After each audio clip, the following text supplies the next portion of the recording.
Добрый вечер, друзья! Невероятно богатым на события выдался второй день лыжной многодневки Тур де Ски.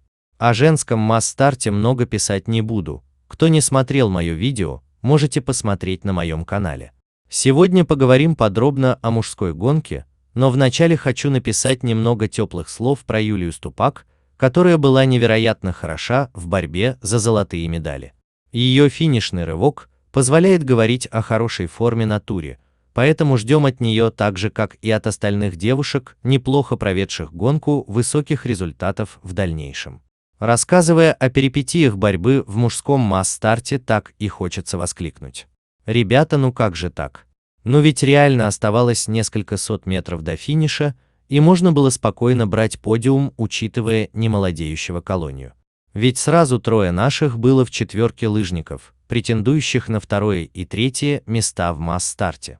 Но Белов и Червоткин столкнулись друг с другом на последнем повороте прямо перед финишем, и самое интересное, что упав, не помчались на финиш, а продолжали выяснять отношения, теряя драгоценные секунды. Тем более оба имели неплохие шансы на итоговое второе место по итогам тура. И кто знает, как скажется на итоговом результате Белова потеря им 25 секунд в сегодняшней гонке. Ну а Червоткин получил в итоге 3 минуты штрафа, теперь его отставание от Большунова около 5 минут. Хорошо, что спортсмена просто не сняли с тура. Думаю, Белов и Червоткин сами разберутся в произошедшем инциденте. Теперь поговорим о приятном. Думаю, вы со мной согласитесь, но смотреть на технику хода победителя масс-старта Александра Большунова доставляет необыкновенное удовольствие. Сегодня он от греха подальше после половины дистанции стал уходить от оппонентов во избежание неприятностей, которые могут быть в контактной гонке. Ну и разумеется, по причине своего явного превосходства перед остальными лыжниками. Здесь уместно перефразировать пословицу: есть Большунов, а есть все остальные.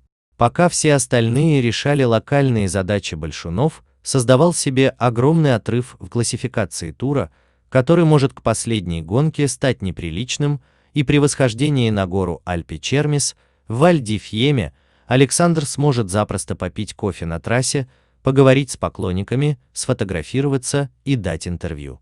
23,5 секунды – таким был выигрыш Большунова у занявшего второе место Дарио Колонии. 25 секунд отставания и третье итоговое место у Ивана Якимушкина, чудом избежавшего столкновения при падении Червоткина и Белова. Такова оказалась валидольная гонка, комментируемая Дмитрием Губерниевым. Первый его репортаж, пусть и проведенный с Александром Легковым, мягко говоря, не удался. Ну а победам Александра Большунова мы уже перестали удивляться, и думаю, такое будет на туре не один раз. В следующем видео расскажу про зачет тура и очередную гонку, а на этом с вами прощаюсь. Всего вам доброго и до новых встреч на моем канале. С уважением, Ренат.